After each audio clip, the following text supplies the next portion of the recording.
There was a brief silence on the other end before the reply came. Ms. Blanchard, Sean passed away a week ago. His heart was ruptured in the car accident, but you had called all the doctors to Felix's room, so there was no one left to operate on him. The nurse's words hung in the air like a death knell, sharp and unforgiving. Mom froze, her fingers still hovering over the phone screen as if the device had burned her. For a long moment, she didn't move, didn't blink, didn't breathe, her face draining of all color until it matched the crisp white sheets of Felix's hospital bed. Passed away? She repeated, her voice a cracked whisper that barely carried across the room.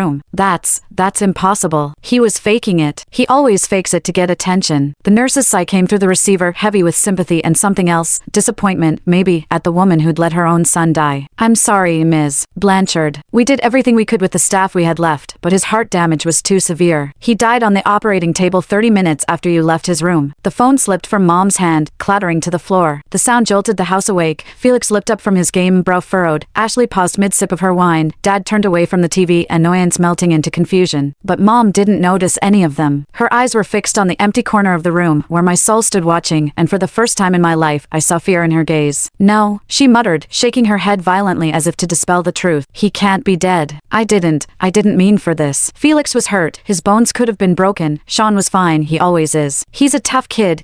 Her words trailed off into a choked sob. It was a sound I'd never heard from her before, raw, guttural, nothing like the cold, composed woman who'd snapped at me for fighting for attention as I bled out. She crumpled to her knees, hands clutching at her chest as if her own heart was tearing apart, and wailed. That's when the others realized it wasn't a joke. Dad rushed over, kneeling beside her. Blanchard, what's wrong? What did the nurse say? Sean's dead, she gasped, her voice breaking. He's dead because I called all the doctors away. I left him there alone. Felix's game controller slipped from his hand, clattering to the floor. His smug grin vanished, replaced by a look of pure panic, like he'd just realized the consequences of his lies. Dead? But he was fine. He was just pretending. Mom, you said he was pretending. Ashley's face paled. She stumbled back, knocking over a vase of flowers on the coffee table. Water and petals spilled across the floor, but no one moved to clean it up. That can't be, she whispered. He's a jinx, but he's not dead. We would have known. Someone would have told us. Caitlin, who'd been sitting quietly on the couch, stood up abruptly. Her eyes were wide, her hands trembling. I should have checked on him, she mumbled, more to herself than anyone else. I heard about the accident, but I